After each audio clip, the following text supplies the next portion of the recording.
To you. Great, thanks for joining us. This is Taifa Dialogue. Well, tonight, or rather, yesterday night was a night of long knives, and finally the culmination is an announcement made just about an hour ago by the Secretary General of the Jubilee Party, that is Raphael Tuju, in announcing that the Deputy President is a persona non grata in Jubilee, or at the Jubilee headquarters in Pangani. And equally, there's a recommendation by the Management Committee of the Jubilee Party that the NEC is likely to adopt that very proposal to suspend Deputy President William Ruto as the Deputy Party Leader of the party, or the expulsion of the Deputy Party Leader from the party. What will this do to the Jubilee Party? And of course, we saw what happened yesterday after the Deputy President stormed Jubilee Party headquarters with about 30 MPs.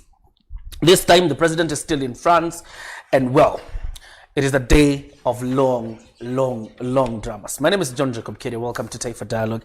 Let me introduce the panel that will be helping me in discussing the politics of a Jubilee party, or the end of jubilation in Jubilee, if you like it. I have Eric Ragalo. I also have Maina Kamunya, and I also have Mugweru, who's also with us. So very quickly, we'll give each one of you 30 seconds to say hi, starting with you, Eric, and then we move all the way to Mugweru. Thank you so much. Viewers that are viewing us wherever they are, this is Taifa Dialogue, and I'm happy to join together with you and discuss issues that are affecting our country.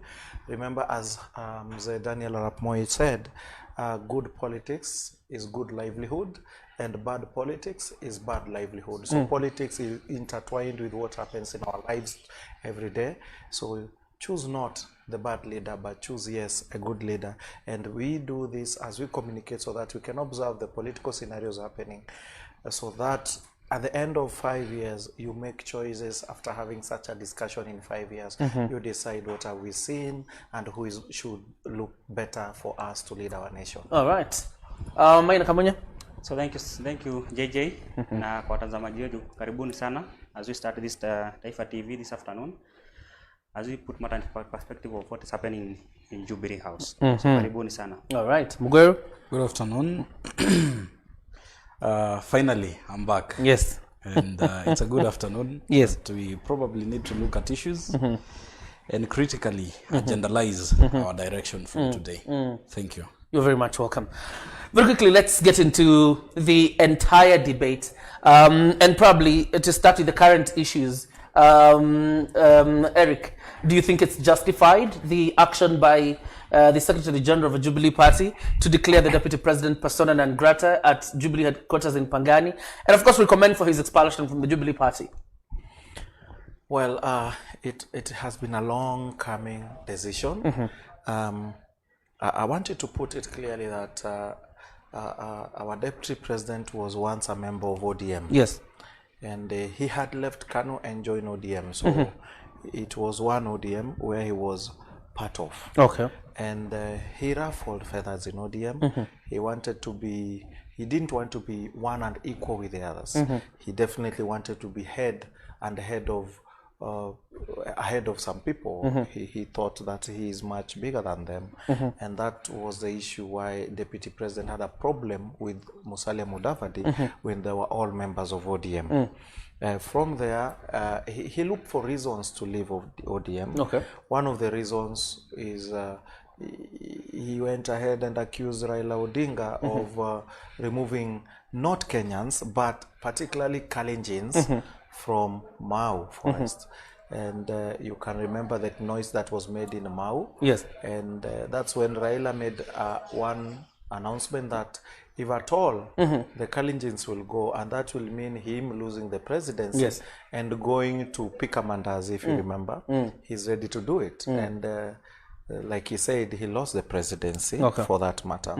The second reason was maize scandal. You remember, after the maize scandal, Right Honorable Prime Minister then sacked Bwana Ruto, and he was reinstated some hours later by the President Mwai Kibaki. Yes. And some of these reasons are reasons that culminated in Ruto leaving ODM and finding URP. So you're saying the Deputy President has dared Jubilee Party? he dared ODM, and you remember sometime he would say, "Dare suckers, dare remove us." I know we'll talk about the political history of the deputy president. I want us to deal with this one. So this one, he's dared Jubilee. Okay. The same way, I'm just saying this so that you may understand. The same way he dared ODM, he's daring Jubilee. Okay. He's been told not to politic, to assist the president is doing his work. He went too much politicking, opening up what we call giving roads that were never meant for construction. So many MTCs were started that even today there is no building that has ever been done like MTC somewhere in Ukambani, I've forgotten where. And we decided to work. At no point in time now did we decide to go to politics. We decided to work. And we'll question some of the assertions you've made.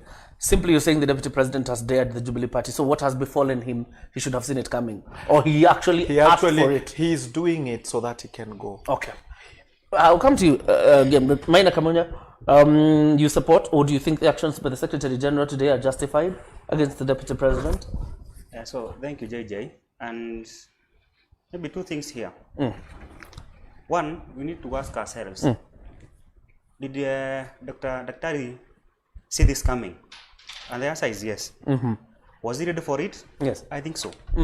Because if you look at from the, maybe this last time since 2017. Okay.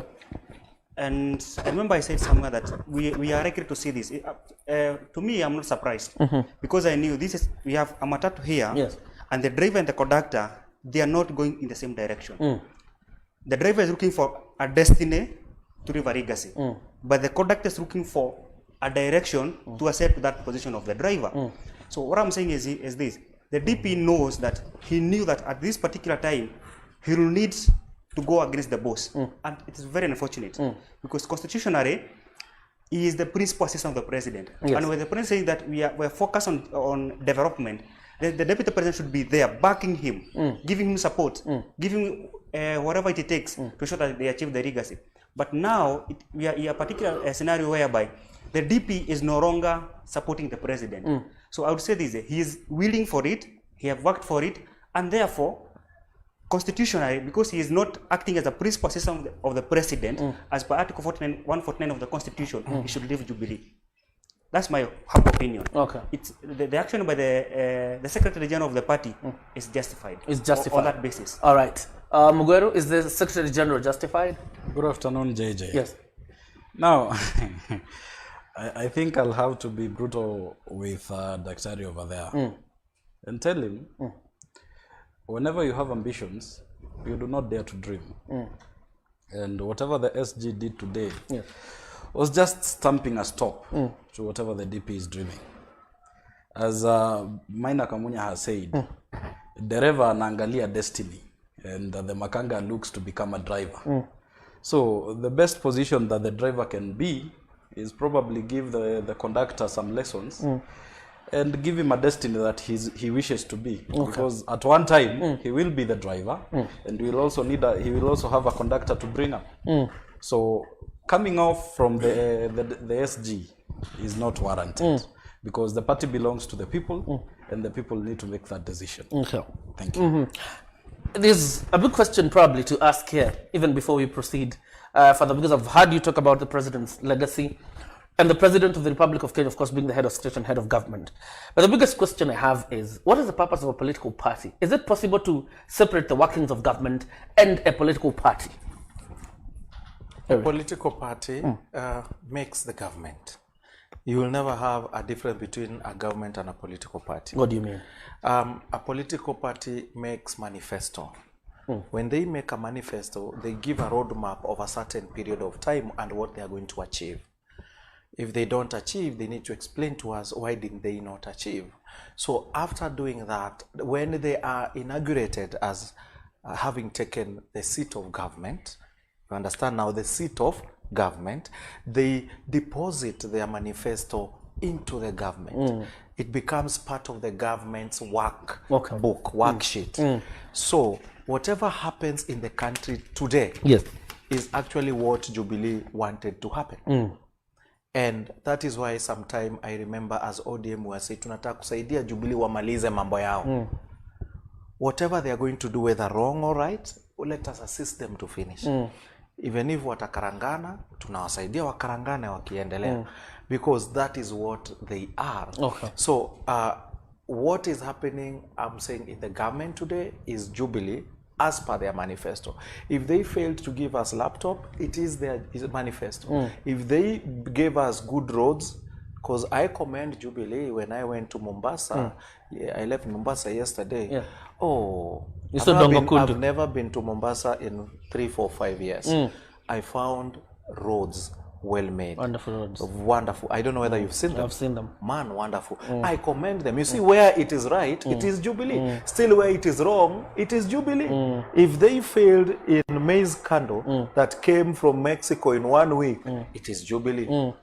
You understand? If they gave clean water to Nairobi and assisted in fighting COVID, it's still Jubilee. So we would say it is Jubilee government doing wrong and right. Okay. When it comes to leadership, it's still Jubilee fighting over leadership. You're saying then you can separate party from the policies of government. Well, the Secretary General in his statement says that the Deputy President, having declared his ambitions, or as a presidential candidate, they will not allow him to do his presidential operations from Jubilee Party headquarters. One may probably be inclined to believe or to see things as Jubilee Party is simply saying we don't want any presidential candidate declaring ambitions under the Jubilee Party period. No, that's not the position. That's is not the interpretation of the Secretary General. How do you know? Because there was very according clear, to you. No, it's not according to me. According to the party manifesto and according to the party structures. Yes. You see, let's not forget that we borrowed our constitution, especially the presidential system, from the US. Ask so many Kenyans today, who is the Donald Trump vice president? Most of them do not know. Yes. Because in those advanced democracies, they abide by the rule of whatever they make. You see, how do you pronounce yourself as you're going to run as a presidential candidate in a party that the head of the state and the head of government is the president? Because let's not forget, who is the head of Jubilee party, right? Ruto is the deputy. So how do you make yourself, you want to run against your boss? You are already in the system working 2 years to election. It can't happen. You get the point. So what you're saying is, Ruto have gotten it wrong, and he must be told the truth. Let me ask you a question, because hold on a minute. Just a minute. No. Before your system, so that he responds to me. President Uhuru Kenyatta, as Deputy Prime Minister, had announced his ambitions immediately he was indicted by the ICC. In fact, even before being indicted by the ICC, everybody knew his ambitions, and they were already campaigning with the Deputy President. So is this a new epiphany that has happened in the politics of Kenya? Or what is this you're saying, that somebody cannot declare their ambitions when they're in office? But you see, by then, we had a different... No, hold on a minute. I don't mean we should finish. Yes. By then, we had a different constitution. By the parliamentary system we had by then, it was easy for a president to sack a vice president. Okay. You get the point? Because it was a parliamentary system. But you are talking about a presidential system, and you're going to get the difference. The reason why they made sure that the president cannot sack the deputy, because they foresaw a situation whereby the deputy president will be loyal to the president and to the journey of the governance. Okay. Because you can't separate the political party and the governance. Because one thing, remember, deputy president had a party, the URP. Yes. He came with the members of parliament who were elected by URP. They're in parliament. So any business that the government intend to transact in parliament, the DP has members who came from his party in parliament. So if they sabotage, they sabotage the business of the government, what are you telling us? So we are saying this: the deputy president has done it wrong. And we must say that, because we are most of the Kenyans who are arguing that he should not be sacked, they are looking for it in the previous constitution. But in our current constitution, the deputy president, in fact, how can he be sacked? He can't be sacked as you speak. Exactly. But he can be impeached. Yes. You get the point. So what you are saying is, today, as per the law we have in Kenya existing, he should abide by the president's decision to start politicking, support the president's legacy. Then after that, come sit down. You want to run as a president? Yes. Go back to the Jubilee party.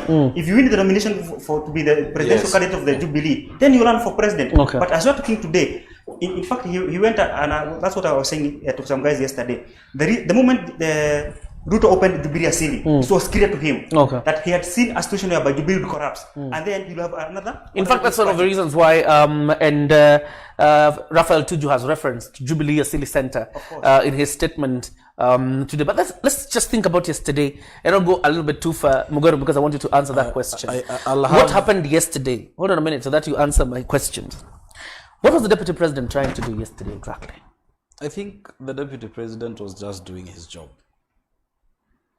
And he just went there to consult. He just went there to have a chat. Who was he consulting? His friends and probably rightful people who belong to Jubilee. And that couldn't happen at Karen? I would probably come back to what Dr. had earlier said, that a party without government. And I would want to bring him on board that the Kenyan government today has ODM elected leaders, has Jubilee elected leaders, has other independent. Yeah, we probably should have talked about the executive arm of government. So when it comes to operations of government, and we have to look at it from both the political and the executive, the Jubilee Party, and this is where these guys are getting it all wrong. The Jubilee Party has its own manifesto, but democracy comes on to the next end and tells you that you have to abide by what the public guide you to do for them. So you cannot come with a manifesto here telling us that I'll build tarmac roads, and yet you will find a public community that needs a school. So you have to adhere to democracy, and that is the rule, the first rule of our constitution, that the power belongs to the people of Kenya. Yes. So it doesn't necessarily have to abide by the manifesto of a party. What happened yesterday is just part of a normal job. Where a deputy party leader can walk into an office, have a chat with people, have consultations with its members, and take a cup of tea. They are calling it an attempted coup. Now, calling it an attempted coup is just a very big hogwash. Because, one, we have the people who are really speaking about a coup are the people telling DP. In fact, Morathe is on record telling DP to go and vie in Msambweni. If you're having such a character advocating for a coup, then I think the mindset is quite... Maina Kamunya, because he appears to be the proponent and talking about the party leader, the deputy party leader defying the party leader. Why then would you have officials of the party insulting a deputy party leader? But and that's why I'm saying, it's just tell you how failed our structures are. Because I would expect as a Kenyan... Are you changing your narrative? Because you appear to direct all your blame to the deputy president. No, I'm saying this. Yes. I'm expecting, constitution and through the political parties, there should be a disciplinary committee. Once they realize that... And every party has. Every party has. Yes. And that's the reason, maybe the moment they realize that Dr. and the president are not going the same direction, or that Dr. was defying the president, that disciplinary committee should have acted fast. Call the deputy president, have a meeting, understand what's airing him. Because these guys vied as one team. You get the point? They can't be separated, even constitutionally. They are one. You see a deputy president opening an alternative party. Right? And you already have a party ruling a country. Jubilee Asili Center is not a party. But you see, it's just handed there. Yeah. It's just a matter of time. Okay. So what I'm saying is, the disciplinary committee of Jubilee Party failed. The second thing is tells... Let me ask you, before you go, hold on a minute, because you just told me, just wait, so that you respond effectively. On this issue of the deputy party leader, the vice chairman of the party, David Murathe, goes to Kakamega and declares whatever deal exists between the president and his deputy are their own agreements. All right? We are not inclined to support the deputy president. We are not inclined in any way towards whatever he's thinking. This is the same party. As you talk about disciplinary action, against the deputy president, don't you think there have been a lot of factors leading to what we're seeing today in the Jubilee Party? I think it started a long time ago. Okay. Even maybe in the first term. Because you see, Morathe had resigned in the first place, but he never submitted the papers. Right? So then he comes back and he says he's still the vice chairman of the party. He comes and saying... Murathe had not resigned when he was making those declarations in Kakamega. Of course. He was still the vice chair of the party. I'm saying this. Yes. He said that they are not inclined. But ask yourself this question. How many memorandum have we had before the Jubilee, the Ruto and Uhuru memorandum? Raila and Kibaki and Kalonzo, all those things. But do they exist in Kenya? Do they have a chance? That's the first question. The second question, Morade is the one who said that they will not support Jubilee. He is within his constitutional right to say that. Okay. But because his voice does not carry the voice of the party. You get the point? So when he says that he will not support Ruto as a person, and I think he made it clear when he was talking to Citizen, he said that, you know what I'm saying, I have my own independent And the following mind. week, they go to a burial in Rarieda with the Secretary General of the party, Raphael Tuju, and make the same declarations. But you see, And those are officials of a party. it's okay, I understand that. Yeah. Now, and still remember that Ruto had said, we started with the narrative of kuna deni. Miaka kumi. Na Ruto akasema akasema mimi watu wana deni yangu. You get the point? So Morade comes in and say atuta muunga mkono naibu wa rais akuwe rais. You get the point? So what I'm saying is, it's just tells you how polarized and how deceitful our politics are. You get the point? You just want to use just one person, a tribe, get you across the bridge, then you betray them. Okay. And that's why I think Uhuru have found it very critical that I remember he said that in France 24. He have realized that the only thing toward this cycle, the cycle of violence, it's just that you bring more that inclusiveness. But I'm telling you, no matter how much he will try to do it, if we shall remain with the presidential system, the current one we have, we shall not get there. All right. Eric Regalo, was yesterday an attempted coup? Because that is what it has been hyped. In fact, I think the statement by the Secretary General of the party, Raphael Tuju, actually talks about an attempted takeover of the party. Do you think that was an attempted takeover done by the Deputy President and his allies? He's the deputy party leader. Yes. And he has all the guys in the party office must respect him, first of all, because he is their leader. But for him to walk into the party, he has to tell them, hey guys, I'll be coming in the afternoon, I'm having such a meeting. Then who writes the letter of invitation to other people who are supposed to come?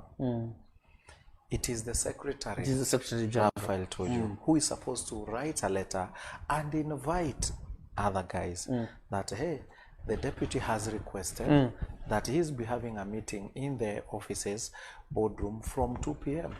Kindly avail of yourselves.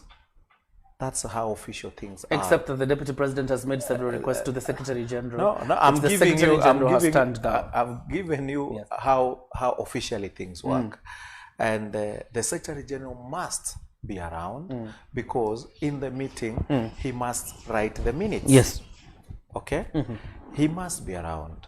So when Deputy President walked in, as it is written, and went to the boardroom, had a meeting, and walked out, and the Kenyans should also be briefed what was the meeting all about. Yeah. And was it for the party? No brief, no nothing. So that alone is two wrongs. One, you didn't tell them you're coming. There was no letter written, and you came in. So who invited the group that you came with? Interestingly, probably I can. Hold on a minute. Let me finish. Hold on a minute. It is Yes. official way. Who invited the group that you brought in? That alone shows one, indiscipline. Okay. I will not use the word coup. It's so grievous. It's indiscipline, and such should be handled in a disciplinary committee. Okay. You understand? Deputy should be called and asked why. He will say, maybe I called Tuju, he didn't pick.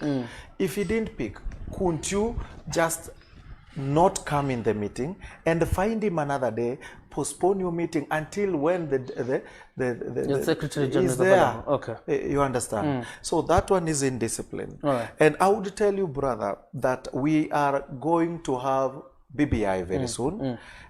Sooner, like this October. This October will not end until we will not end before we get the BBI document. Okay. When we get the BBI document, we'll have 2 or 3 months of discussion. We'll have a referendum running from January to April, and April will be the referendum month. Okay. Okay? So it's high time whoever wants to be on the no side goes no early. And agrees to go on the no Yes, side. on What the was other interesting? end. Very quickly, what was interesting? Interestingly, Yes. I find the hypocrisy of these gentlemen being too much. Because whenever Murathe speaks, he's honest from his own perspective. But whenever the DP acts innocently and convenes a meeting with a couple of people, because it is not official, and it was not official. But you can't hold Murathe and the deputy president at the same pedestal. One is on a higher pedestal, right? Now, one is too innocent and too clean and is speaking from a front, an independent front. The other one is speaking because he is the DP and he has intentions in 2022. That is hypocrisy. We need to draw the line, and the line has to be straight. Let me ask you quick questions. Before you finish, kindly, when the president wants to have a meeting with the MPs, what happens? They are communicated. They send messages and email. Remember one day, this lady nominated in Nairobi, she's called who? Millicent Omanga. She said she didn't get her email. She gets too many emails, so she couldn't read all of them. Fine. But did you get a call? Yes, I got a call, but I was late where I was. Fine. Did you get an SMS? Yes, I got an SMS, but I read that 72 hours later. So there are three things that happens. You are getting a call, you get an email, you get an SMS. What's your point of that? So now, yesterday, why didn't the other people get a call from the secretary, an SMS, and an email for them to come for? Obviously, that's a question we'll ask. But before you go, before I let you go, you haven't seen consistent defiance by the deputy president defying the president. Now, I think we'll have to dig deeper, and we'll come to a point where the president talked about yangu kumi, yake kumi. Then we later came to the era of what I'd call blabbermouths, where someone is speaking in a certain kongamano, talking about I'm not willing to support ABCD and I'll not support them. Then you come to an era whereby there are accusations, and Tanga and Kieleweke was born. So the whole issue and the whole consistency of what we can call today defiance has been cultivated by either lack of good leadership or silence. On the part of who? On part of the party.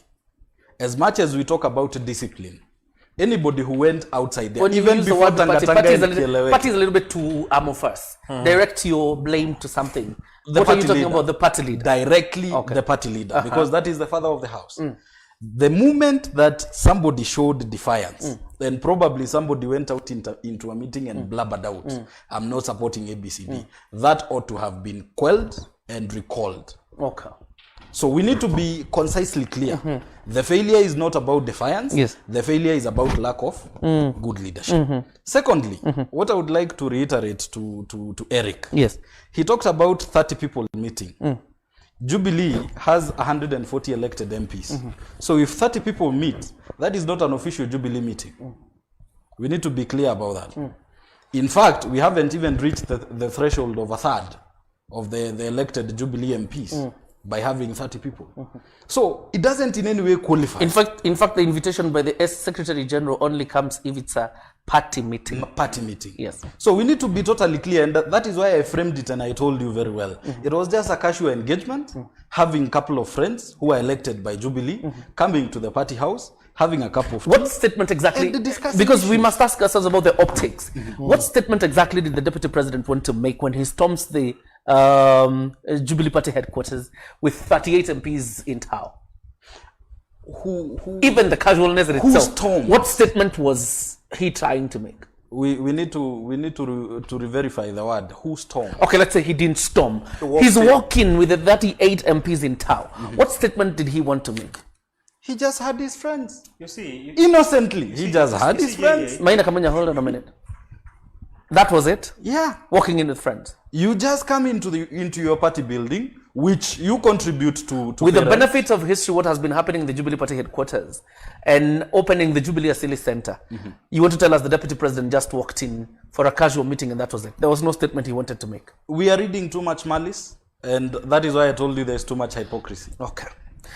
Maina Kamunya, before you respond to him, and this point he's made about the party leader. Why does the party leader or the people close to him appear to be uncomfortable with what the Deputy President does or says, but they have never called out the people who have gone directly for the Deputy President's neck or his jugular? You see, and I think Mugwero should run and maybe try to follow politics of Jubilee. Remember, there's a time that the DP went there and he found nobody, right? Yes. And we saw him in the kitchen. Is his office in the kitchen? Of course, no. You get the point? So it tells you he just walks in. Nobody knows that he's coming, so he's not prepared for. So what I'm saying is, I think he made a point, and I think it's not a coincidence. He got there when the president was in France. It was a calculated move. He knew that he's gonna go there, and that's why the media. What exactly was it supposed to tilt? Because you must tell us what is this controversy you're bringing in. He chose that moment when the president was outside. Of course. So what was he planning to do? The aim was this: get there, okay. Have that meeting because it was casual. I researched and I heard they are planning about the event of Kandara. That will be on Sunday. Sorry. So that was what they were talking about. But I realized that the aim was make sure that they got there, make a point that they're still owners of the party. That was one. Two, they realized that Jubilee is not breaking. So that's why they are calling for grassroots elections to test how witty they are. You get the point? So they are doing that when the president... No, there's something he said. When the president is outside. Absent. Yes. That's why, because I'm sure, that's why most media houses are calling it a coup. Because if president was in the country, I don't think that would happen. They did coup with apostrophes.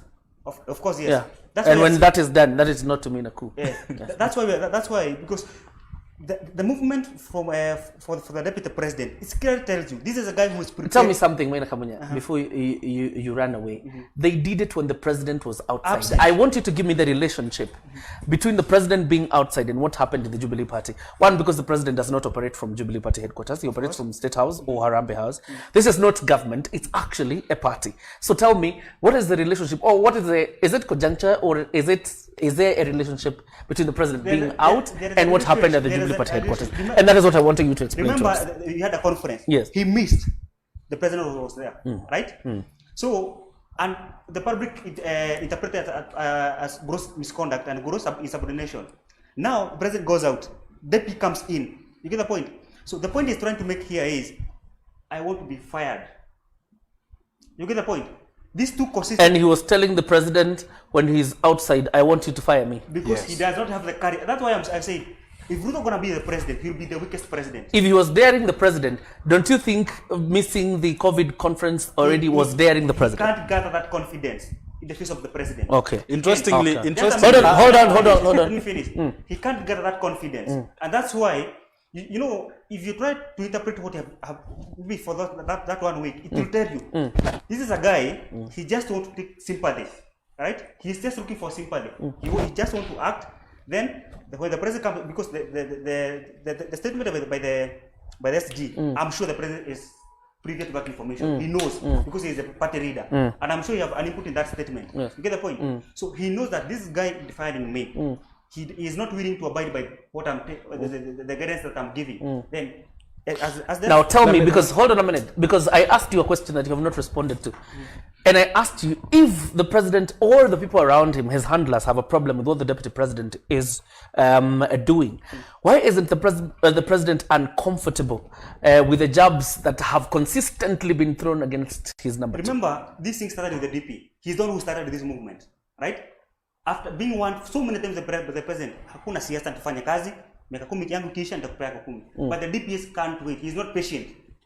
He's so that he has that hunger for power that he can't abide by any. So you're simply telling us then that the president is not interested in the unity of his party? He is interested. Okay. But you see, we have a guy here. Remember, they had a PG. Because you appeared to suggest, no, hold on a minute, and I'm holding you against your word, because you appeared to suggest that the disciplinary committee in the Jubilee Party can call the deputy president and talk about his defiance, as you call it.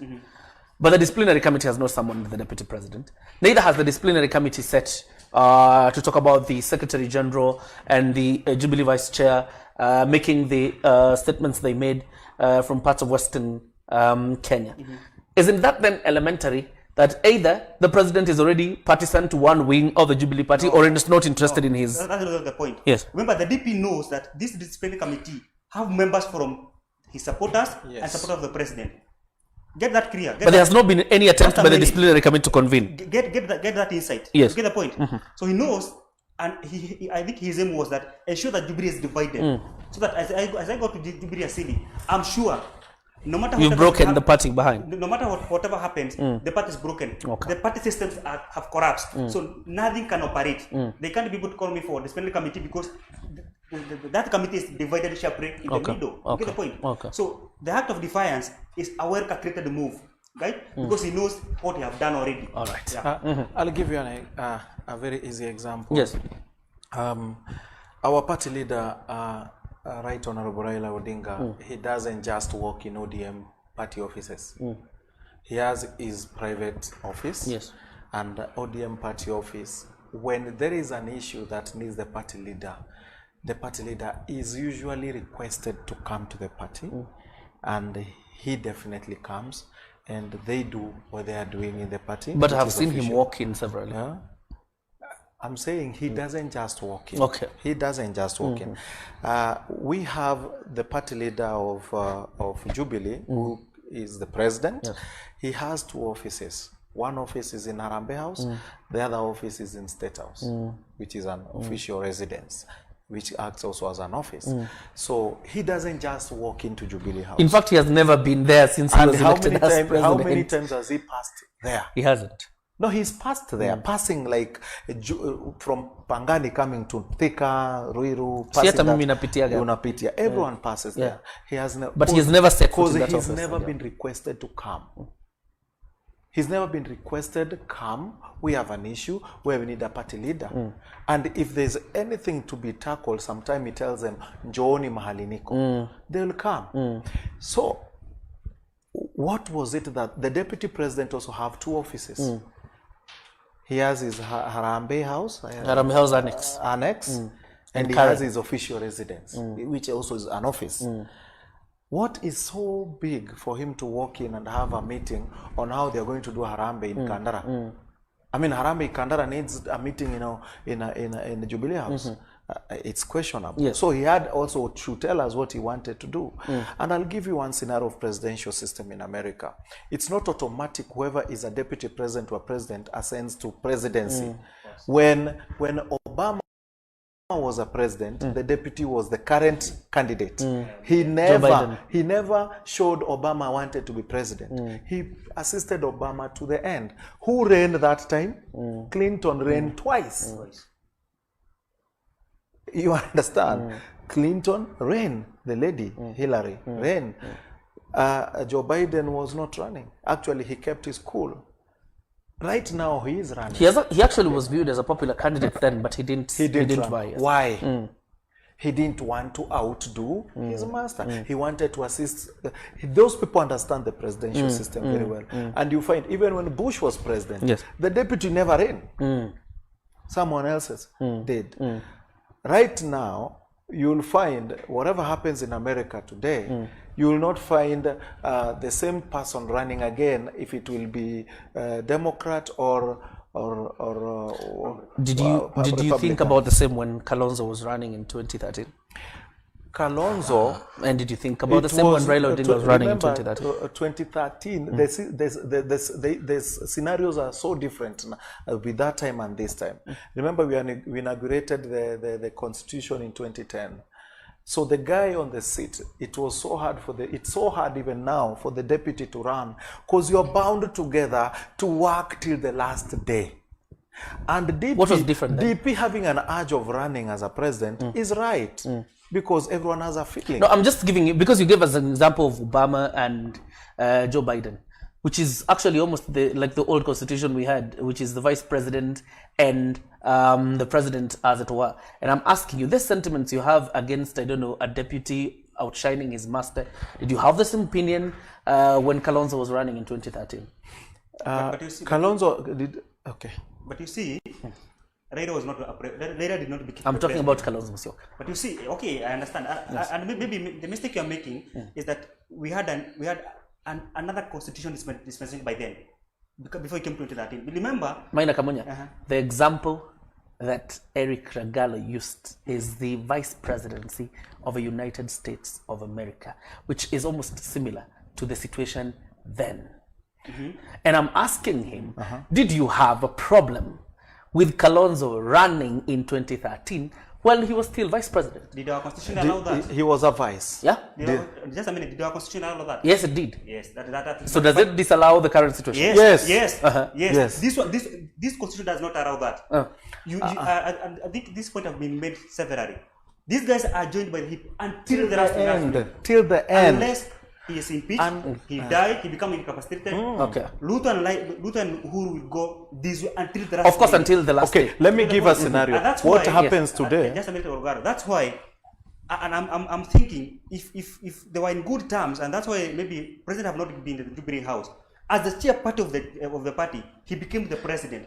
There's something I want you to explain to me, because we introducing intricacies here that probably we're going to lose our viewer. Kalonzo Musyoka was vice president the morning that Uhuru Kenyatta was sworn in as president, together with William Ruto as deputy president. So even them ran a government until then, right? Even Raila Odinga was prime minister that morning when Uhuru Kenyatta took an oath of office. And I've asked a simple question. Of course, they're joined at the hip, and the deputy presidency then and the vice presidency then and the deputy president now are totally different. But I'm asking, did you hold the same view then when Kalonzo was still in government and running for president? If we are talking, if we are in the old constitution today as you are speaking, Yes. you have no problem with deputy president doing campaign. Okay. Right? Tungekuwa sawa. Juu katiba inamruhusu hivyo. He could be sacked. But we are talking about a new constitutional dispensation that gives these guys responsibility till the last minute. You get the point? I'll give you. I was on. Let me finish. Let him finish. Let him took finish my his point. point. Yeah, you will take it. Let him finish his Just point. let me Yes. continue. Very quickly. Eric, you see, if the DP want to do campaign and if he's so much focused that he can't wait to be given the mantle to lead the country, I remember if he'll still be in the Jubilee party, he is not 100%. And because we come here to educate each other, and it's only fair that we are able to understand that. Which part of this constitution you're talking about expressly keeps the deputy president away from campaigning? that presidency. No, tell me, which part, what does it say? It says these guys are joined by a ticket. The constitution doesn't say that. The deputy president. Allow me to deputy interject. president. No, let him my make his point, then you make The your point. deputy president shall be the principal assistant Assistant. of the president. Yes. So the president, principal assistant is what? There's stipulated functions of the president plus the presidency, which are stipulated there as a principal assistant. So what the president says becomes part of what they are doing. The president told Kenya, now not Deputy Kenya, that kindly guys, I don't want us to do politics. I want us to bring ourselves together. And that's why I've reached out to Raila, to Kalonzo, and to everybody, so that we look into ourselves and understand what eats us. I am young. I'm looking at a legacy where we will not have a fight after election. He outlined many things. Then he said, let's have a discussion on how we can have a good governance and many other things. So we have BBI for that matter. And we are supposed to look at such governance that will bring all Kenyans together, and nobody will feel outcast. You're telling us, so now, Ragalo, that the was fact that the constitution says the deputy president is a principal assistant to the president is an express roadblock for the deputy president to declare his exactly. ambitions. Okay. The presidency tells us that he has to abide by what the presidency says to the end. Now he is campaigning. The president wants us to do what? Not to campaign. Eric has an eye for Ruto constituency. Have I campaigned ever since? No. Trust me, no. I have not. Okay. Do I want the seat? Yes. When will I start campaigning? When the curtains open. Okay. So if I start campaigning, that is wrong. Okay. What is your point? Very quickly. I would like to put a capstone to whatever that they are trying to feed you and tell you that They're not feeding me anything. There is no legal law in our constitution that bars the deputy president from conducting anything political. Number one, for you to vie, Hold on a minute, Maina Kamonya. for you to vie and you're in government, you will have to resign 6 months to an election. That is the legal statement in our nation. Yes. So if the deputy But president... that is only if you're a civil servant. Yes. Yes. If the deputy president is working for the government, and we assume that he is working for the government because he was elected, he only has 6 months to resign and do whatever he's doing. Okay? Secondly, we need to state this fact clearly. Yes. That the deputy president is not, and in this any time we need to explicitly say it, he is not barred to right of information as any other Kenyan. He has a right to opinion, he has a right to a stand, he has a right to a direction. Isn't there collective responsibility on his part? The deputy president. Because when the president says, I want to deliver this and this and this and this, and you're a member of his cabinet actually, with even constitutional responsibility in that when the president is out, you assume some powers, and then aren't you bound by collective responsibility then to follow on what the head of state is simply saying? In fact, when you look at whenever he's talking about projects, Yes. whenever he's talking about delivery of issues in our government, he has never excluded the office of the president. He has never. It is not a choreographed tactic. Yes. It is a means of loyalty. But whenever we read into so much hypocrisy, then we end up dictating that the DP speaks about this and he's not right. Before you go far, yes, I still have a question for you. We have seen the deputy president host meetings in Karen. Yes. In fact, that's where most of the meetings are, in Karen. We have not seen him host delegations at Harambee House Annex. Most of the meetings at Harambee House Annex are very official.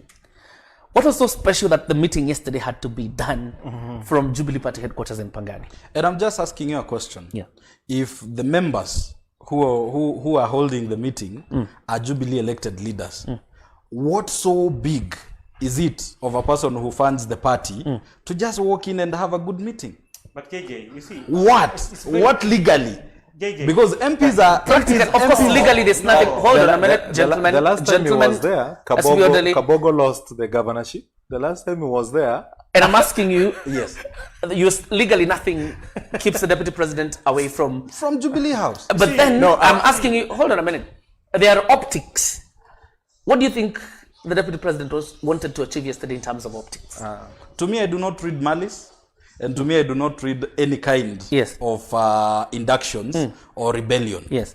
I just read a normal meeting where even anyone from the government, I think you should give me time to address my issue. I will give you time to respond. Whenever anybody from the Jubilee Party can walk into Jubilee House, conduct a meeting, probably have a cup of tea, and walk out. But you see, but whenever we talk about optics, we bring about Sijui Jubilee what and Jubilee this. At the end of the day, we are just being hypocrites. Okay. Because when will the DP have the right to just walk into Jubilee House and have a good meeting? When? And I think Chevy, it's unfortunate, and I'm shocked by your ignorance of what should happen.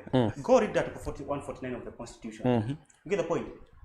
We are not talking just about any other person. We are talking about the Deputy President of the Republic of Kenya, elected in a similar ticket to the President. This is the guy who sits in the cabinet. Where every decision that runs the country is made. You get the point? Then we come to a summit or a conference. The president is spearheading a summit. This guy is giving wheelbarrow. You get the point? So if you come to the cabinet, right? We are developing a policy for developing the country. Yes. And then when it comes to implementation, you leave the president alone. There's something I want you to do. Yes. And you go giving wheelbarrows. I have a problem with that, and that's why Chevy at Tangataka Brigade here will not admit that it was wrong. Okay. And I'm saying this, Rook, he have a responsibility to assigned by the president. All right. You get the point? So if he can't act that way, let's see him be impeached. Let him go home. There's a point you made about there's something that expressly keeps the deputy president away from campaigning while he's in office. And I went to Article 130 and 131 of the Constitution. 130 talks about the national executive. This is what the Constitution says.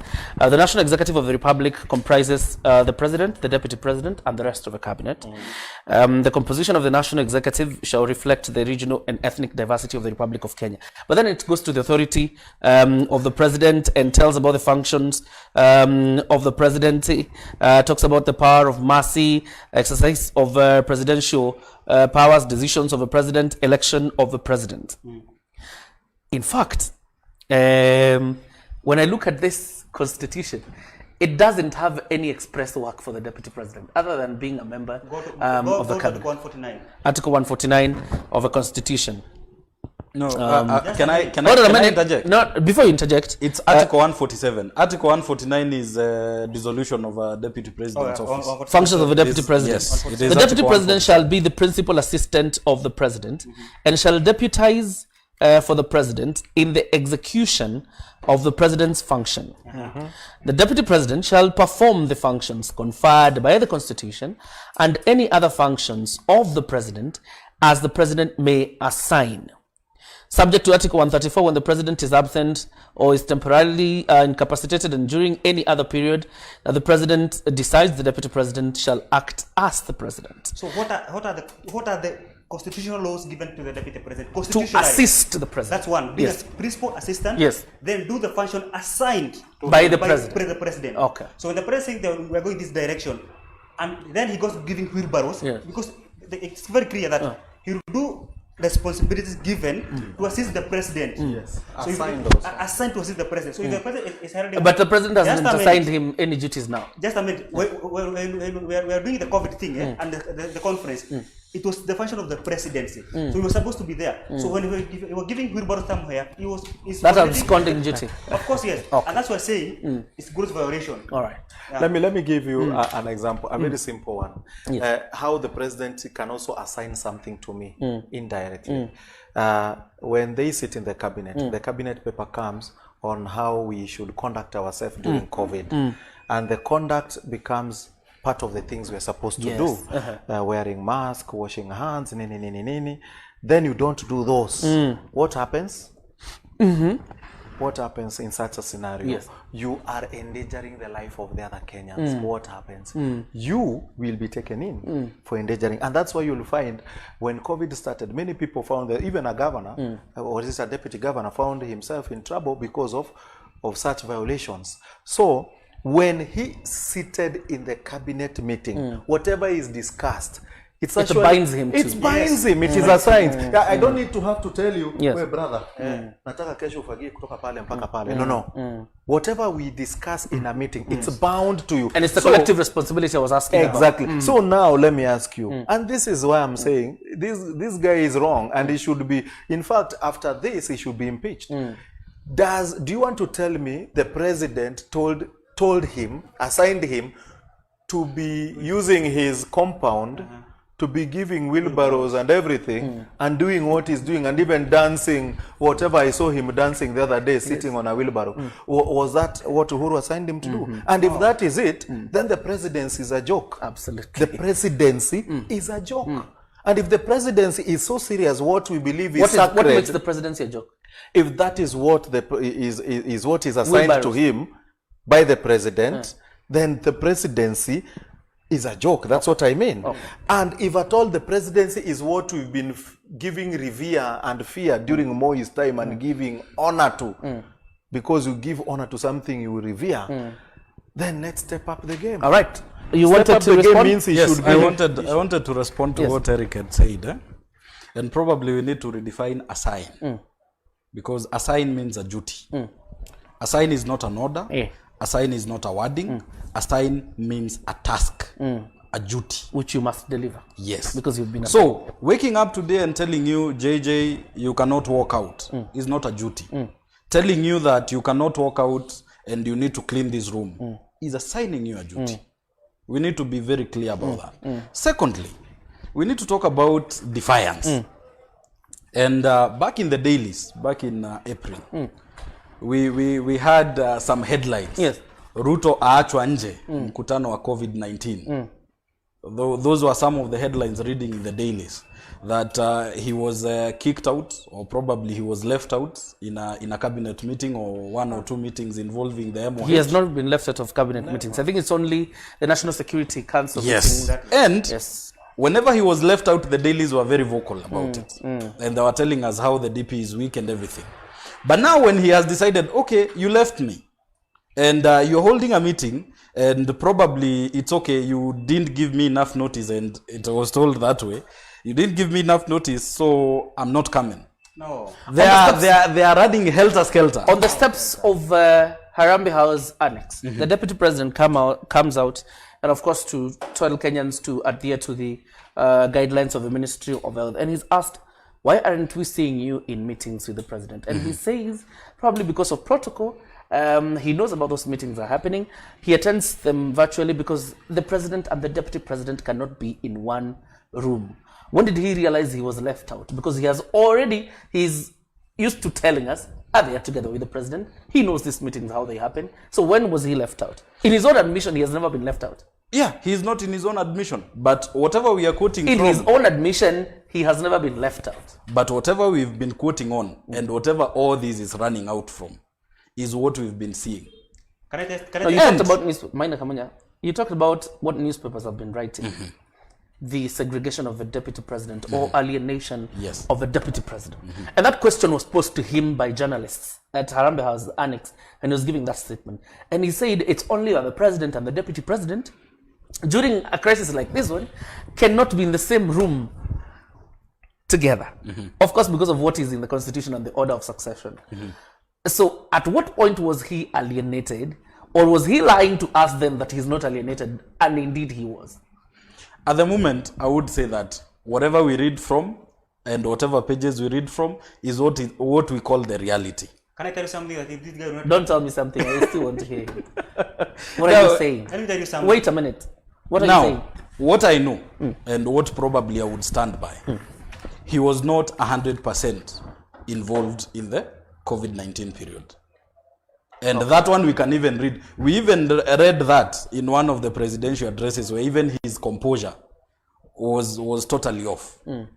And we do not need to be speculators or anything, but you can read from where I'm sitting today. If I start shaking off and acting like I'm not supposed to be here, then I think I'm totally off. We cannot read so the deputy president lied to Kenyans. At the end of the day, it's all a political incarnation. Okay, what are you saying? Let me tell you something that these guys will never tell you. The DP tested power in the first term. How? First term. How? 2013 to 2017. How? He had tested power more than ever before. I remember he said, he confessed that he was told, after 2017, he was told, you know what, now you need to... Maina Kamunya, how did the deputy president test power? At one point in that 2020, whatever, he became the president, acting president. Yes. Get a point? Yes. During that For 3 days. For 3 days. During that period of time, he used to make so many all the delegations from ambassadors or whatever went through his office. You remember? Ambassadors? 3 days. Not 3 days. I'm not talking 3 days. During the first term, all the delegations, external delegations, were coming through his office. Which ones? I remember seeing ambassadors from Germany, from Ukraine in his office. Tenders were all Tenders done. Hold on a minute. Just a minute. Hold on a minute. Ambassadors, first of all, do not come into this country until first they present their credentials to the President of the Republic of Kenya, and then they're allowed to be ambassadors.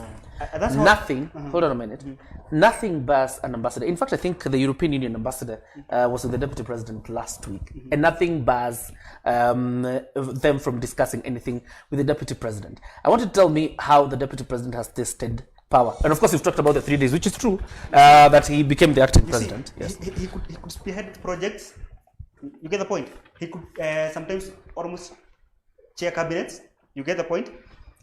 He felt that, yes. He chaired what? I think I saw him at one particular time chairing cabinet. Only when the president was away and he was acting. That is it. Yes. You see, so this guy have tested power a little bit more. And remember, he's referring to the papers. I remember there was a paper that told him he is the most powerful deputy president that we ever have in the country. Ever. And that is courtesy of the constitution. No. Yeah. Because of maybe the MOU they had the president. Remember, this is the guy who came into power. 50% of the cabinet was given to him. Of course. You get the point. So when we come to 2017, then the game changes. You get the point. And that's why I feel he feels left out. He feels that what he tasted in the first term is no longer available. He is not available to him. Okay. So he's feeling, I need to go and get it from where it is. You get the point? And that's why he get it wrong. Okay. You get the point? So that's why I'm saying how he is acting and how he's conducting his own business is just not about his own desires. He feels frustrated. Okay. He feels that whatever was available to him in the first time is no longer available to him. So he won't go for it. Okay. But the main mistake he was doing is this. The way he's going for it is the wrong way. All right. And he's going to miss it. What options exist for the deputy president moving forward? Because if the NEC actualizes the recommendation by the management committee, then it means that he's expelled as deputy party leader of the Jubilee Party. Definitely, the recommendations will go through, and definitely he's going to be expelled from Jubilee, and him being expelled from Jubilee will have none other than him being also in Parliament. Being He's not in Parliament. In Parliament, he will be done what? I'm not saying he's in Parliament. He will be impeached. Okay. Since you are not a member of the ruling party. Where is your membership and where are your powers now from? So he will be impeached. Okay. And him being impeached, it will go a long way that very soon we could be having a government of national unity, where now president will now bring the other parties to work with, because this one party that he was working with is not workable. So we'll bring other guys to work with, and that will now push him further away the way he thinks. Explain to me probably by the orders of the constitution when it comes to impeachment. Obviously, party loyalty doesn't come as a matter of, but when your party has expelled you, yes, isn't it an automatic reason for you to remove yourself from office, even without waiting for impeachment? He should, but the DP will not do that. Okay. Yes. Because one thing, and we're gonna make it clear here. Yes. The DP will never resign from Jubilee because that's the only platform he have to do politics. If he leaves Jubilee, he becomes who? You get the point? So that's why he will never leave Jubilee until the moment either he is impeached or something else. You're saying Jubilee has given him relevance. Of course. How did he become deputy president? Remember, anytime wherever he goes, after so many accusations, he stands and says, you know what? I'm still the deputy president. And that's what he said. Nyinyi mnajifanya whatever. Sema Kiswahili. Nyapara. Mnakazua kazi yangu hapa na pale. Niulizeni ile kitu rais amenipea kosa kufanya. But he's the deputy president anyway. That is what I'm saying. But what you're saying That is, platform, hold on a minute, you're trying to say that once the deputy president, if Jubilee ends well with him, the guy becomes irrelevant. Is that what you're saying? Of course, yes. So how did he become deputy president if the matter of leaving Jubilee will make him irrelevant? Because he became irrelevant because of Jubilee. And What? The political party here then URP. You get? He understands in a party. And he formed URP. Of course, yes. And brought it to Jubilee. Of course, Okay. yes. I disagree. Hold on a minute, because I want us to walk step by step. He formed Jubilee or URP from scratch and brought it as a party. In fact, why the president and the deputy president were wooing each other? Was the president wooing William Ruto as an irrelevant person, and would quitting Jubilee make him irrelevant? Yes, it would make him relevant. How?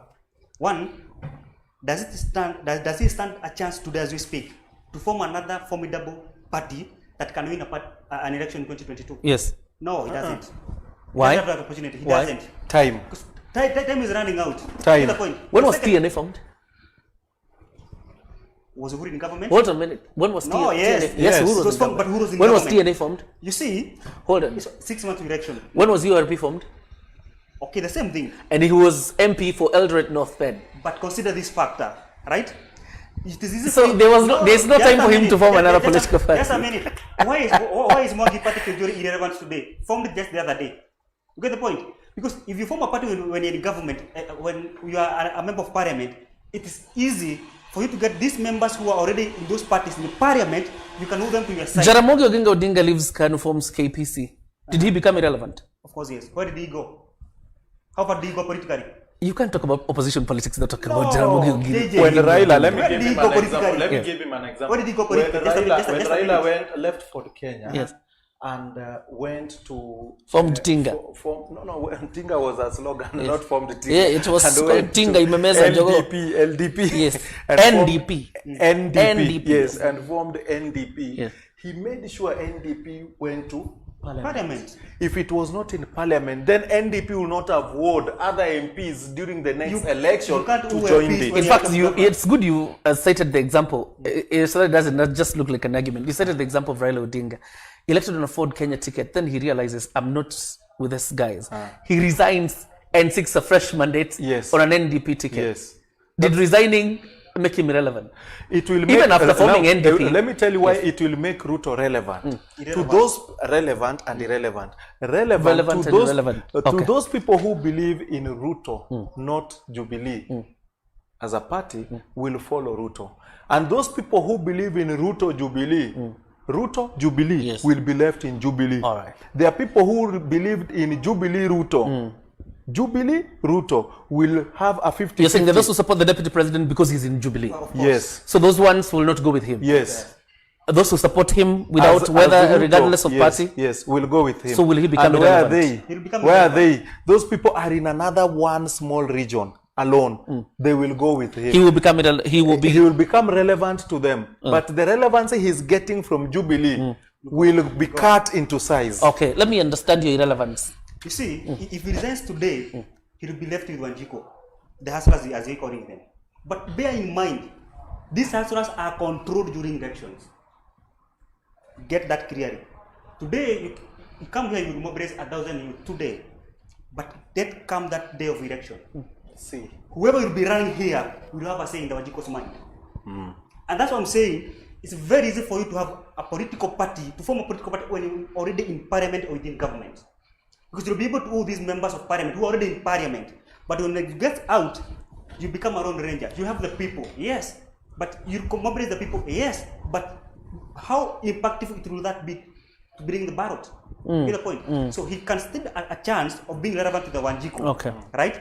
But when it comes to his ambitions, then irrelevant. Let me give you another one. Eric, Just 1 minute. can we kindly. appear to suggest that the exit Kindly. of William Ruto is pushing him to irrelevance? I think I would want to talk about these two guys, and they come from As long as you don't personalize it.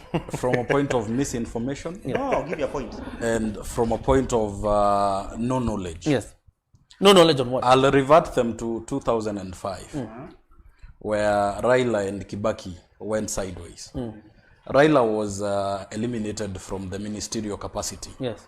And at the end of 2007, 2 years later, Raila was most powerful as considered by people. Popular. Popular opinion. Why? Okay? So we are headed 2 years to In fact, the entire lot of the orange movement then was out of ministry. Yes, and government. So we are 2 years to elections. And here they are talking about the deputy president resigning or getting fired or whatever else they may say. That does not prevent anyone from forming and forging their own direction. And that does not bar anyone from garnering support and popularity. Secondly, I would want to say what Kamunya is telling us today. Yes. I am a hustler, and I'm proud to be a hustler. But I can never be changed, and I can never be bought. You can only change me by idealism, and you can only change me by development. So telling us that we hustlers can be bought, in fact, is an insult. But you see, Because we live, Let's we make live his point. as It's very Kenyans. interesting. We live as Kenyans and as hustlers with ideologies and with direction. So there is no point that I can put my mind down and get There's something I probably wanted to some money. explain to me. And then- you and then as vote. hustlers, you live with ideology. when did Hold on. What is Kenya's political ideology? The Kenyans' political ideology That which you would follow. is divided into two. And we have what they are talking about, where you cannot listen to somebody who's issuing wheelbarrows and everything. Then you come to my side of That's the not an ideology. ideology. No, you come to my side of the ideology, where empowerment, and I talk about empowerment in the perspective of you do not have to build me a superhighway when I'm starving. No. I'm assuming, Dr. Mogwero, you voted in previous elections. This empowerment thing here with the deputy president, of course, is a matter of recent days. In fact, as he was campaigning in 13, 17, even in 2002, there wasn't this movement about hustlers and stuff like that. And because you voted previously, you're saying that your political ideologies keep changing. Of course. In 2013, I bought in the idea of having a youth-developed government. Who was the youth then? By then, I was made to understand that we are having, I think by then Ruto was under 50 years. Hold on a minute. Under 50 years. I had hope that we are having a young government and we are having youth to be represented in this government. We even called it the digital era. Of course. That was in 2013. And outwitly, I went out and decided, okay, I need this. As a young person, I need this. And now you've moved from the ideology of digital era, now you're into empowerment. It has been an insult to see people like Mudi Awori, who are young, getting slots in government. So even your ideology is also disappointing. Of course, yes. Our ideology was plastered in our faces. So how would I support a president who really plasters Do this JJ here. my idea? Do this JJ. You know, Yes. God is giving us a very different scenario altogether. Why? ODM and Raila Odinga 2005, he did not live alone. And that's why he had a very strong opposition. They left as a group of parliamentarians. They never lost their seats. But who said the DP is not living alone? Allow me to make my point. They left as a group of parliamentarians, a very strong ones. You get the point? If DP leaves today, if he's impeached, tell me even Kandara MP whether he will resign. That's what I wanted to talk He will about. not. That really wrote even the New York. Hold on a minute. The people that left cabinet then did not leave. They were fired Of course. by President Kibaki. Did they lose Hold on a minute, positions? because and I want you to be as practical as you can, because I brought you as a voice of reason. Hold on a minute. I just want to hold on a add minute. your word. I will give you so that you can be as practical as possible. If the deputy president resigns, obviously there's no MP that will resign from the Jubilee party because that is what they are clutching on.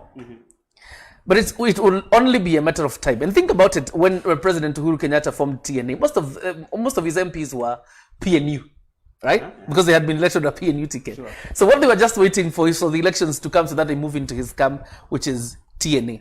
You don't think the deputy president would drip from the same? No, it will not work for him. It won't work for him. How? It won't. Because one, I'm looking for a scenario where if he leaves, right? Maybe he goes to become just a citizen like me. What he'll be left with is just, of course, he may leave. He may have to leave the official residence where he lives in Karen. Of course. Of course, he'll live there. So he'll go back to maybe where he stays. Will you still have the capacity to have delegations as he still have today? That's one. Remember, he's still using government machinery even today. Yes, he is. Right? Yes. Will the government allow him to continue using the same machineries for his own job? Of course, it can't happen. No. So I'm saying this, at his capacity and the ambitions that he have, if he leaves government today, he stands to lose. You get the point? The second thing I wanted to make about Mugweru, don't tell us about youth empowerment. The dichotomy of 22 will be two: dynasty versus the hustlers. And let me give you a very practical example. Isn't hustling about empowerment? Let me tell you. So that you don't confuse yourself. Exactly. Just a minute. We have just a minute, KJJ. We have two classes of hustlers here. We have those who are doing them jungle or whatever. And let me remind Mugweru. Who is Remember when the deputy And very quickly, so that we don't lose track. The conversation was not about hustlers and when he was the Minister for Higher Education. That's when they certified so many colleges and universities during Kibaki eras. So the vision was, let us have an educated society that can employ themselves. Let us have an educated society that can be able to make its own decisions. Does it mean that when you educate a child during the university, then you give him a wheelbarrow? That's an insult. First, if you want to do a platform of empowerment, first of all, have regulations, have policy that will empower these guys. I'll give you a very practical example of Dr. James Morgan of Equity. What he does is he means to fry. How many students have we sponsored doing research? One will ask if there's a problem. If there's a problem with wheelbarrows, what is the work of Kazim Tari? Let me give you an example. Let me finish. I have no problem with wheelbarrows. I know one thing. Yes. If you give that guy a boda, that right? That boda can feed a family, can educate a child, right? Can transform lives. If I got you right, but we're saying, if I got you right, you talked about university graduates getting wheelbarrows, and it's something I want us to get over it very quickly. I don't know, getting wheelbarrows, it's an insult. And that is what you say. It's an insult. No. And I'm asking you, What would you say then about Kazim Tani? I'm saying this. I was just giving an advisory opinion because I said, as was at the beginning, there are two classes of hustlers here. There are those who are educated, but and the government is not unable. And in the capacity as the deputy president, what have we done? What are the policies that have brought on the table, right, to ensure that he empowers these who are educated? As he gives wheelbarrow to this other class of people who will benefit from the wheelbarrow, because the majority of hustlers who are suffering today are university and quality graduates. So the deputy president, and I agree, has done nothing to empower the youth as deputy president. That class of educated ones. And remember, he's the one when he was the minister of higher education. That he is the one who was pushing this agenda. Then we can only say then Uhuru Kenyatta and Ruto have failed. Of course, yes, they have failed. Now, who is a hustler? The hustler is a person who has reached a level of working and is not able to find a job. And what happened during Kibaki's time when Kibaki came in in 2002, we had empowerment of young people. One, SMEs were open. People were able to get cheap loans. You remember? Cheap loans came in. Then there was employment in the government through what? Through contracting, what they called economic stimulus. Many people are employed. If that is what hustler means, economic stimulus package was under Uhuru Kenyatta as Minister for Finance. Yes. If that is what hustler, then that is what hustler should be. If giving wheelbarrow to people is empowering them from poverty, you have still not done anything because you're giving them wheelbarrow. What is the system like where they are going to do the wheelbarrow? Have you changed the system to be more friendlier to the wheelbarrow person? You understand? So to the wheelbarrow person. So what is he going to do with the wheelbarrow? Has he done building and construction where he studied building and construction in Kenya Polytechnic? He is now a known mason.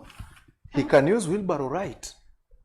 I mean, that is my thought. All right. So let's this word hustler is actually misused. If it is used as a slang to show people who are downtrodden being brought up, it is very good. But how do we in policy put that? He is a member of the cabinet. Guys, we're losing track. How has he done that in the cabinet? Fantastic. And we'll have a moment to discuss hustlers and dynasty in another date. Today we are discussing about the indiscipline or otherwise of a deputy president in relation to the Jubilee party.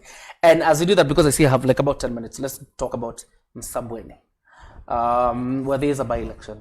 And the Jubilee party says it is not fielding a candidate because that was an ODM position, obviously because of a working agreement that they have. But there are members of Jubilee who genuinely ask, was Jubilee party swallowed by the ODM party? And of course, I ask that in question because again, there's a by-election in Kahawa, but ODM is not fielding a candidate there because it was a Jubilee position. But what is this working relationship? Doesn't it negate party democracy? There's something we call negotiated democracy. And negotiated democracy is where you find you have a friend, you have almost one policy between you and your friend are workable, and you don't want to interject, or your friend feels that you are overreaching. And in this scenario is where it happened in Ugenya, where Jubilee had a candidate for Ugenya. Jubilee withdrew from Ugenya. The deputy was still the deputy president. He didn't bring another candidate in Ugenya. Jubilee... Although he said he was supporting Ocheng under the waters. Now that is allegations under the waters. We had a candidate, as I say we because I'm ODM. I always put it as we, because not like ODM and I'm No, here. you rightly belong to the Okay, party. yes, permanent member, to say so. So we had a candidate for Wajir, and we withdrew from Wajir. None of our candidates felt aggrieved. Where? Wajir what? Wajir constituency. Wajir West. I remember things. It was your candidate that decamped.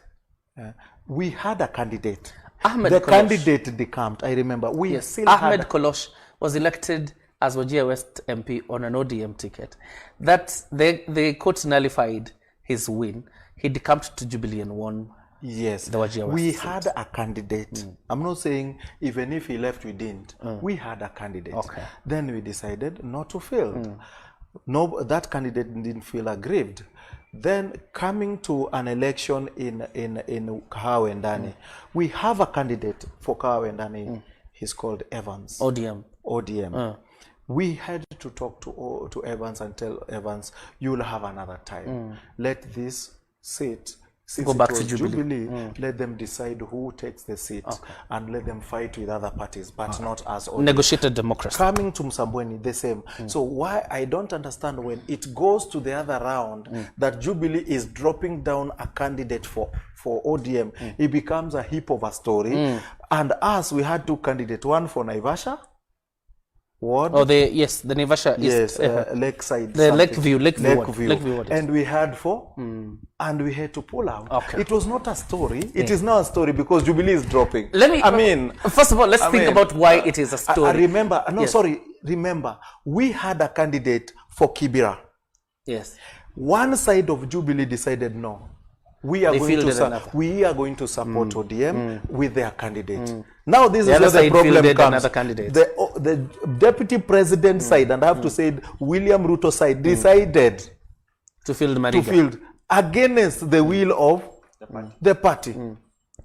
You understand? Against the will of the party? Yes. He had a certificate duly signed by the Secretary General. It doesn't matter. Okay. What was the feeling on the ground? That's how they lost. Now deputy president is now forcing candidate in Msambweni. Okay. Why it may be news is that Wiper, a party in NASA, is sponsoring a candidate in Msambweni. And we are not Jubilee, feeling anything. Hold on a minute. Don't tell me about what you're feeling. And Jubilee, which was, of course, ODM's adversary in the last elections, is not fielding a candidate. The one that they are in a coalition agreement with is the one that is fielding a candidate against their coalition. So I think, first of all, let us ask a question. Why would not Jubilee field that candidate? Would they work for them? Of course, yes. Because remember, it's the president who went for Raila Odinga for hardship, for that inclusiveness, for that peace in our country. So if the Jubilee front a candidate in Sabweni, then it's a threat to the handshake, whatever initiative. So, but when it comes to NASA and YP and ODM, they have their own issues. You get the point? Remember, Karonzo at one point said that he was betrayed when Raila Odinga went for the handshake, yes. Their consent. So I think. But sasa alisema ni kijana wa mkono wa rais. You see, but I think these two guys, the BBI proponent, I think for them they have an agreement. Right. No one will sabotage the initiative. That's why maybe that's why they are going that way. What do you feel, Moguero, about negotiated democracy, as Eric calls it? To a point where we talk about negotiated democracy. Negotiated democracy is only implemented when there is chaos. No, don't mislead Kenyans. When we talk about democracy, and when we talk about party politics, we are forgetting the rights the people that have to vote. And we need to get to a point where we can revisit history and find that people even voted for independent candidates. Our own governor in Nigeria is an independent candidate. So that doesn't buy anything, and that means nothing. Because we will still have by-elections and probably in other times we'll still have. But what boils down the line is that there is dissatisfaction in Jubilee. Okay. And bottom line is you don't support Jubilee pulling out of Msambweni race. Okay. But you see, JJ, just a minute. Yes. You see, no voter have been denied their political right to vote. If I'm a diehard of Jubilee and the party tells me what, we shall not feel a candidate there. As a proponent of that party, I'll feel satisfied because I had delegated my responsibility to the party leader. You get the point? So when the Jubilee party says, you know what, we shall not feel a candidate there, as a Jubilee member, I'll feel satisfied. And if I don't feel satisfied, that was very clear. Nobody bars you from voting for the candidate you believe in, whatever they will be. Or an independent candidate. Okay. You still have that opportunity. Okay. Yeah. Okay. I want us to wind up this show, but before we do, Maina Kamunya told us last Tuesday there was no money lost for Corona. The Auditor General yesterday tabled a report in the Senate revealing a 2.3 billion loss in the KEMSA procurement scandal. Have you seen the report? I've seen it. It's a bit detailed.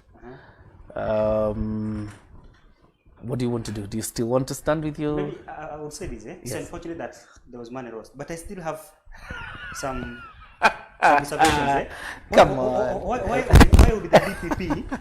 would the DPP, return the file to the ICC for more investigations? What does it tell you? What does it tell me? It tells me that even the DPP is not yet satisfied to an extent that he can prosecute the cases. Are we together? So you're saying the Auditor General did what? So I'm saying the Auditor General did his job, but the DPP... It's her job. She's a lady. Job also, sorry. It's her job, but the DPP still feels he is not satisfied for that report. No, the DPP has not dealt with the Auditor General's report. He has only dealt with the report from EACC. But he refunded the files back. Yes. So maybe from my seat I would say this, let us allow the ECC to do what it was mandated. I asked you a simple question. You evaded. Do you still want to hold? And there was no money lost. Or you say, I agree. I agree that money was lost. Thank you. That's how we wind up the show. Thank you very much for watching Taifa Dialogue. Thank you very much, Mugwero. Thank you very much, Waina Kamunya. And thank you, Eric Regalo, for coming on. And wonderful conversations. We have these conversations every Tuesday and Friday. And the reason for this is not because there's any opinion bad. We have these conversations so that we can educate each other and, most importantly, chart the way forward for this country. It's a relatively young panel. And why we do this is because even the young people have a place in this democracy, a young democracy called Kenya. Have yourself a fantastic weekend. Of course, take care. I hear the bars are open now and guys are having merry. Just take care of yourself. Have yourself a good evening.